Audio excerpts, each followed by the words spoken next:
Hello, everybody. Welcome to For the Girls. We are here live in Vegas. We're at Blue Wire Studios at the Wynn. I'm Tiggy. I'm Chessa. And we are here with a very, very special guest, Pilar Harris. Welcome, Pilar. Thank you for being here. Pilar is the Senior Director of, let me see if I can get this right. It's a mouthful. You got this. Corporate Social Responsibility, Government Relations, and Sustainability. Basically, she is the fearless leader of all of the things that are going on behind the scenes, all of the good things that are going on behind the scenes. Pilar, we cannot wait to dive into your story, all things Vegas. But first, it's race weekend. How are you feeling? Are you alive? Are you excited? What are you proud of? I feel great. It's adrenaline for me right now. And it's probably been that way for the past 30 days as we're just getting ready. It's a long time, but it feels good. You know, I get up in the morning and I'm like, okay, what are we tackling today? What's going on? And then in the past, 72 hours with all of the teams and the fans starting to descend on our little island, it's been incredible. I feel great. We're so excited to be here. We can feel the energy. It's been really amazing. Okay, so we'll back up a little bit. Please. Tell us about your background. What got you into the fabulous world of CSR, corporate social responsibility? Sure. Motorsport, F1. Were you always an F1 fan? Oh my gosh, I have not always been an F1 fan. So the interesting thing about my journey is I have a human rights background. Yeah. So I worked in the public sector for a very long time on different advocacy campaigns. I didn't know Formula One existed until about 3 summers ago. I had no idea. I was working at an advocacy organization called Global Citizen at the time. And you might remember summer of 2020, there was a lot going on. Yes. This new platform had kind of emerged out of Formula One called We Race as One. Yep. And at the time, F1 was kind of looking for partners to activate that We Race as One platform around the world. And so in my seat at Global Citizen, we were exploring ways to work together. And so it was one of those like busy work days, right, where your calendar is stacked. And my boss said, I need you to take this phone call with these people from Formula One. And I'm like, I don't know what that is, And so I take a beat and I do a quick Google search before I like hop on the call. That's insane. And I'm like, what is Formula One? And I'm like scrolling and I'm like, NASCAR, got it. A common misconception. Exactly. So I hop on the call and it's mostly women. And great. I'm super surprised to see that. They're running the global business and they start to name drop. And I'm like Googling in the background, because this is all virtual, right? That's the perks of virtual work. And so they keep saying some guy named Seb, right? And I'm like, who the fuck is Seb? Some guy named Seb. Googling it. Cool. Got it. And another one that they named was Daniel Ricciardo. Nice. Right? No idea who he was. Daniel Ricciardo, NASCAR driver. Exactly. And then they mentioned Lewis, and I'm literally like, who is Lewis Hamilton? Oh, he's Rihanna's ex-boyfriend. Got it. Like, why didn't you just say that, That's iconic. So that was me 3 summers ago. I fell in love with the sport. I kept in touch with the incredible women that I met that were running the global business. And last spring, I got a phone call from one of them saying, do you want to build a Grand Prix? Wow. And the Grand Prix. And in my mind, at that point, I'm thinking, well, where, right? And there's always rumors about where the next F1 race is going to be. And so I'm like, is it back to Africa finally? Do you know what I mean? Because I've worked on the African continent before. I'm like, is it India? I've worked in India before. I have had the privilege to kind of travel and work all over the world. And she said it was Las Vegas. You're like, a little bit different, but okay. And I was like, okay, So one thing led to another. I packed up my Brooklyn apartment and landed here. And for the first... probably the first 6 months of being here, our small team was actually working out of a room here at the Wynn. Oh my gosh. So like a guest room, like a bedroom? Abby. Very startup style, right? And we can talk about what that's meant for our business to really be new inside this bigger machine. But it's been a 15-month sprint, and we've accomplished some really, really amazing things that I'm proud of. So it's been a dream. Well, we can't wait to dive into sustainability, but first... take us through the team. You said it's small. It's like 100 people. Yeah. Tell us about the team makeup. How do you even start with building a Grand Prix from scratch? Yeah. So I think what we knew in the beginning was we needed folks that could sell, right? You got to sell tickets as a promoter. That's part of what a promoter does. Promoters also are responsible for safety and security, right? So that part of the team slowly got built out. We needed folks who know racing, right? The race operations of it all. And that team slowly got built out. There's the business development side and the commercial relationships that have to be managed with all of our sponsors. And so that team slowly got built out. And where I sit is really interesting because I'm on the commercial team, focused mostly, right, on CSR and sustainability.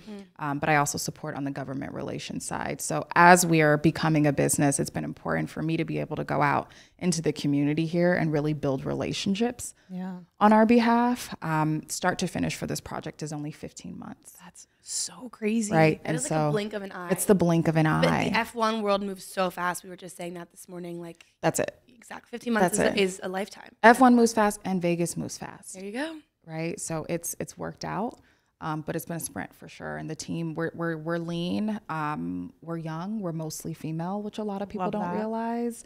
So it's this really, really, I think, rare kind of motorsport experience that I get to have. And I'm super grateful for it.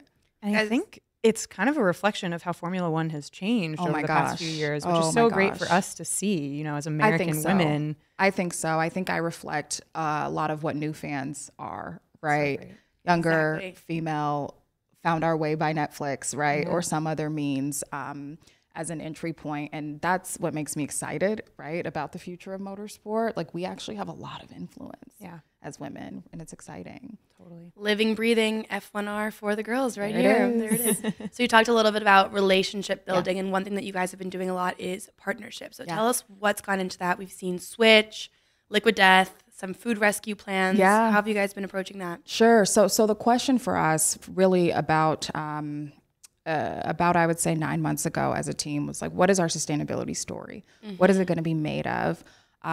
If you look at Las Vegas and Nevada, I would say as a whole, this is not a place that you think of first when you're thinking about green innovation, right? It's happening here, but it's not necessarily the most forward part of the brand.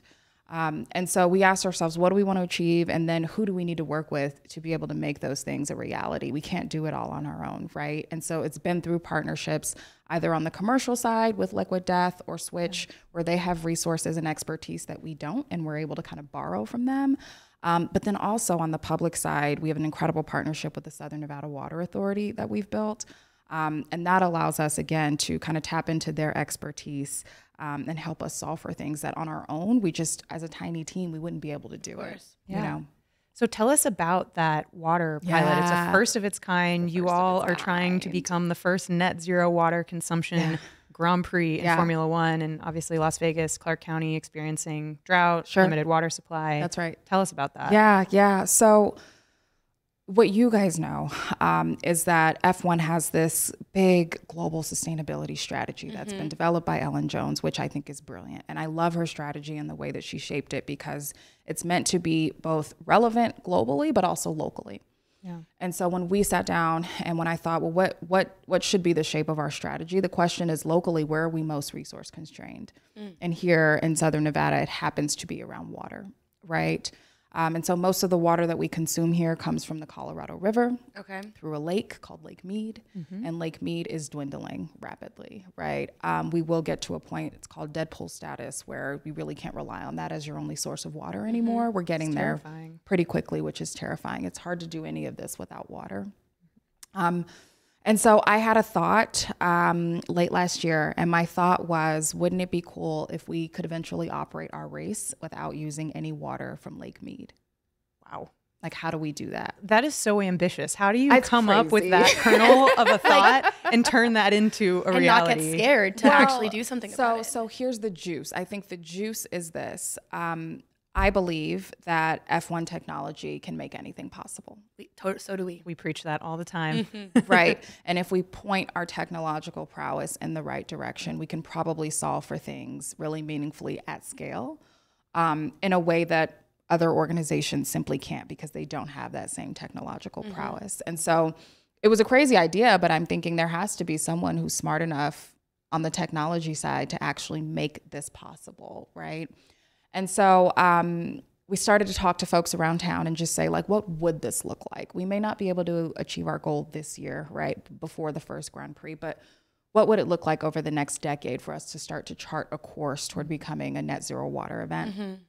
And so the Water Authority, first they were really excited, right? Because they're like, you know, they look at us as a new business in town that is sensitive to what those resource constraints are. And so they said, we have some ideas.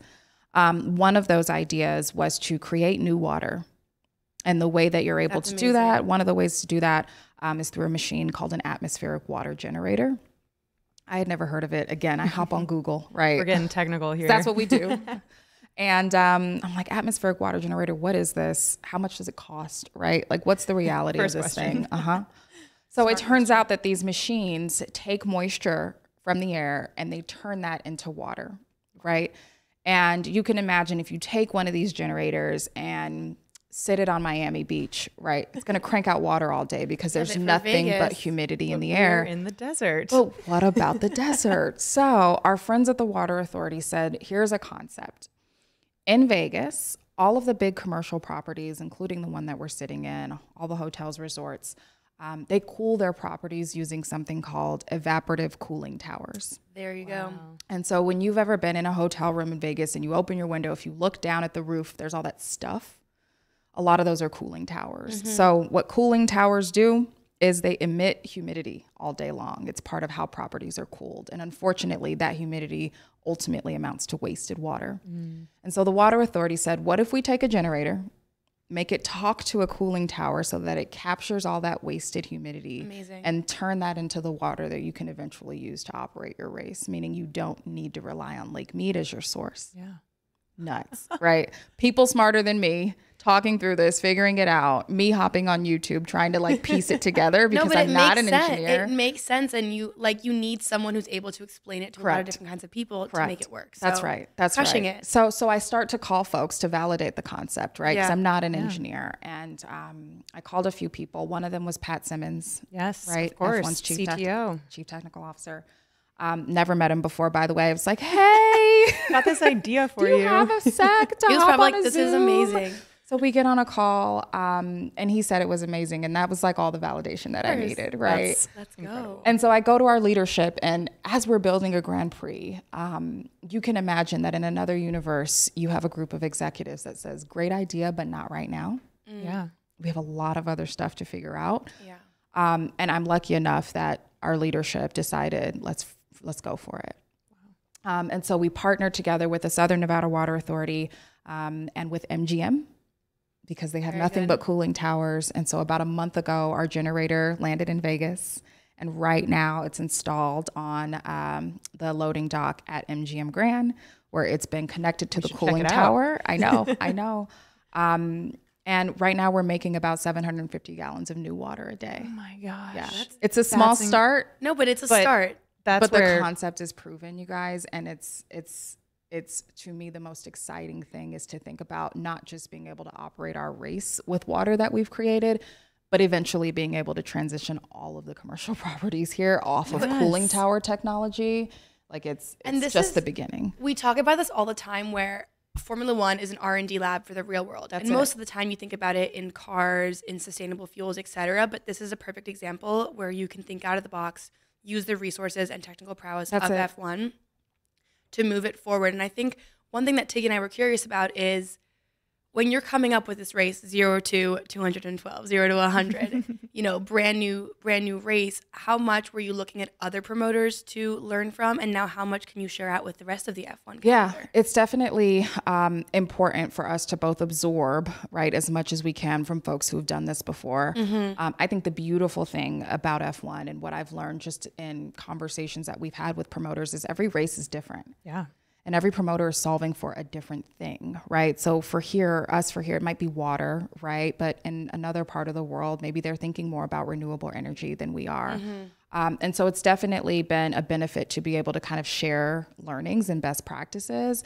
But we certainly want to be able to package up what we're doing and say to other promoters, here's an example of what it looks like to partner in a really innovative way. You might not be solving for the same thing that we're solving for, but check out the way that we establish this relationship with a public agency, right? Which you don't see in sport. And imagine if you started to see more of that, how communities would be transformed. Oh, totally. I think a lot of people just think, oh, people are racing around a track at really high speeds. But this is a perfect example of public sector, private sector partnerships, using science, academia, technology, and sharing that out with not just other teams or other promoters, but other industries, other sports, the entire world. That's it. It's so much bigger than us. Like not just F1 in and out and they'll see you next year, but how long did it take you to get sold on that with, not knowing anything about F1 and coming into this role? Did it take a while to kind of realize the big footprint F1 could have?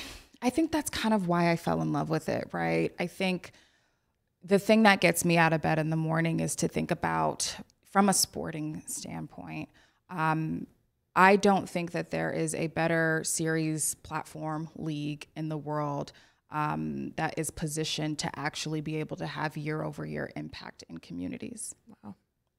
Right? The Olympics isn't there every year.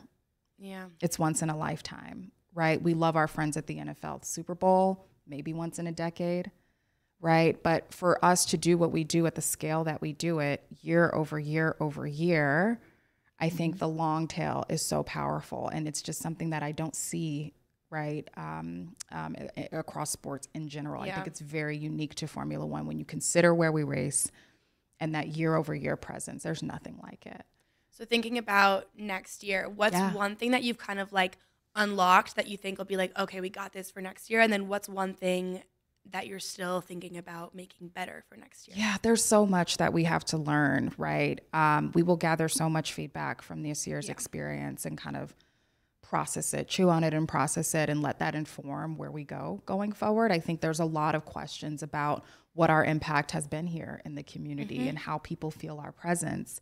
I think for us this year, we've done just over $1 million in donations to local nonprofits, which is pretty impressive.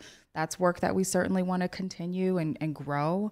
And then certainly, we hear feedback from folks who live here like I do, that the traffic has been terrible. And that's also something that we care about and want to be more thoughtful about going forward. So some of it is, how do we continue to make this the most incredible experience from a fan standpoint, but then thinking about this business that we're building, how do we make sure that we are good partners in the community, right? On a 365-day basis. Yeah. So what are some of those other things? We've talked about sustainability, nonprofit donations, bettering the community, but what kind of falls under the umbrella of corporate social responsibility? Yeah, it really is the way that we partner with organizations and support the work that they're doing, right? We have here in Southern Nevada, one of the biggest school districts in the country, Clark County School District. It's the 5th largest. I work in education, so it's close to my heart. Kind of curious. It's the 5th largest, and it tends to every year rank pretty low in terms of educational outcomes. And so certainly when I think about, what it's going to mean for us to have a real presence and start to create fans here, it probably has to start in schools, right? So we're thinking about STEM education programs. There's so much to do there. There's so much to be done there, right? And we're only just beginning to scratch the surface of what's possible there. Yesterday, my team had the opportunity to surprise a group of students who live on the east side of Vegas, predominantly low-income community, where they've established an F1 after-school club. That is so cool. And these kids are so passionate. Where was that when I was a kid? I know, and they're so passionate. And it's a little girl that's the president of the club, and she wears her Red Bull racing gear to school every day. And so we picked them up yesterday on a bus and surprised them and brought them to the circuit, right? And which were they sobbing? They'll never forget it. I mean, they were sobbing. Curriculum. They were overstimulated. Like they just, you know what I mean? They had the time of their life, but it's those kinds of touch points that I think are going to be important for us, because the reality is here in Southern Nevada, you don't have a lot of F1 fans yet. We have to go create them, right? So certainly I think partnerships for us going forward are going to be really about engaging young folks, and I'm excited about that. I'm so excited about that too. Yeah, That's we'll have to get you guys involved. Yeah, we would love to. STEM is right up our alley. STEM is stemming. We love it. Okay, before we go into our fun hot takes ending for the episode, Sure. What are you most excited for this weekend? I know it's been a sprint and you're probably just not even processing, but what can't you wait for? So I think the thing that I've been most looking forward to is There are a lot of people just like you who haven't been to Vegas since they were kids or at all. That's me, never. Never, right? 8 years old. So I'm excited for people to see Las Vegas in a way that they haven't seen it or experienced it before. It's an incredible destination, and there is so much texture and so much life and so much culture here. And I'm excited for folks to experience that really meaningfully this weekend. There are so many folks who we know from in and around the F1 ecosystem that have never been here before. Yeah, bringing people from overseas is going to be huge. Mind-blowing, right? And is it kitschy, you know, in an American way? Yes. But that's the point. You accept That's it. part of it. That's part of it, right? So I'm really excited for folks to have maybe like a new first impression, right, of what's possible here through our event. That's what I've been looking forward to. We love that so much. Yeah. Okay, so we like to end our episodes with sort of a rapid fire hot take round. Nothing crazy, Love it. but just whatever comes to your mind. Okay. So as a relatively new Vegas resident, do you have a favorite Vegas casino? It depends on the vibe that I'm trying to catch. Do you know what I mean? Yeah, let's hear the spectrum of vibes. The spectrum of vibes. So my favorite casino bar is here at the Wynn. Okay. And it's called Aft, and it sits down on the lake. I don't know if you guys have been down there. No, but You have to go. we'll go check that out. You have to go have a cocktail there. It's gorgeous, and it's kind of a show on the lake. It's hard to explain, but it's beautiful. So I always take out-of-towners there. Palace Station. So the smaller off-strip casinos generally are called station casinos, and they all have a different name. So Palace Station has my favorite buffalo wings in town. Oh, And that's on niche. I need that. Tuesdays good. they do dollar oysters. Okay. So sometimes after work I go on Tuesdays and have oysters and wings there, which I love. Should we stay till Tuesday? I know. Beautiful combo. What else? I think, look, the shops at Caesars will always have a soft spot in my heart. Like, I love a good Sephora. I think the better one in town is there, you know? good. So they all have a little something different to offer. And then I think visually, what I find one of the most beautiful spots on the Strip is actually the Conservatory at Bellagio, where they do a huge floral exhibit that's worth checking out. Okay, Tiggy, we'll go this You afternoon. have we to, are you going to guys Bellagio have this to afternoon. go. Okay. You have to go. It's where I take my mom when she's here. It's Hey. gorgeous, and you wouldn't expect it, you know? So it just depends on like where I'm headed, what my vibe is for the day. That is Okay. perfect. Yeah. Well, speaking of vibes, if Yeah. you're in the vibe to play some games, what's your favorite casino game? Oh, I don't really gamble. So Probably the right answer. Maybe like You know what slots I mean? or something. Like, I probably, if I were into it, I wouldn't have moved here. Yeah. I think that's, Do you know what I mean? yeah, I know exactly That what you was mean. like a part of the calculus for me. Like, okay, Vegas, am I going to be, How slippery of a slope are we getting into? can I handle that? Jessa and I have set ourselves a budget for the weekend, which is you quite have low. to. You have to. I mean, look, I love the classic video blackjack. Yeah. Right. Like, very straightforward. Some of the machines, there's a lot going on. They're 2-seaters now. I don't know if you noticed that. no. Like, you kind of need a PhD in computer science to operate some of them. Oh my goodness. You know, have that, so so. I get overwhelmed, but I'm the friend that will cheer for you while you play. Okay, Pilar. Perfect. We'll Counting invite on you. it. You know, We're That's planning on me. going I'll Sunday go get afternoon. your drink. I'll hold your purse. Do your thing. That's the role We that I love play. that. Okay, drivers are racing down the Strip. This is going to be crazy. Which landmark are you most excited to see drivers race by? Oh, there's a couple. So I think the Sphere Yeah, It's going to be so cool. that is a feat. I just On can't its own. even. Yeah, on its own, and you can see Technologically. it from almost anywhere in town. I can drive 30 minutes north up into the mountains and turn around and see the Sphere like blinking at me. Success. that was the point, right? It's nuts. So I think that's going to be visually stunning to look at. But I think that moment when they go past the Bellagio fountains and the fountains are going off and the cars and the, right? Like that sort of symphony of movement, I have chills already. right? Wow, Tiggy. So Soft spot Vegas. for I'm Vegas. easy to please apparently, but So I think that'll be really special too. Those will probably be the two landmarks to me that stand Incredible. out. Yeah. Okay, and last one. Speaking of the Sphere. Yeah. Dream concert at the Sphere. Who would it be if it could be anyone? Oh, Dream Sphere concert. So,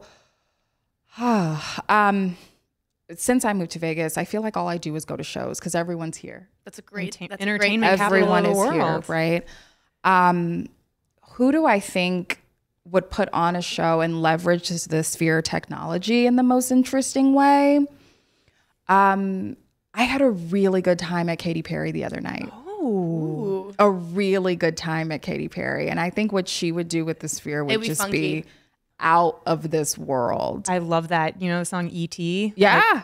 Like, extraterrestrial would be a great sphere song. Yeah. Like Dark Horse. I mean, you can just imagine. I think she'd be incredible there. But look, like I'd also go and see Adele stand there and sing. Yes. I mean, who wouldn't? We've been talking about her residency. Right? Very cool. Well, next time Katy Perry's in town and if she's at the Sphere, we will come and watch with you. Come through. It'll be our reunion.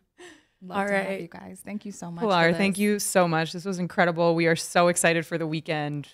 We cannot wait. It's going to be great. Thank Lights you out. all for Lights out, listening. baby.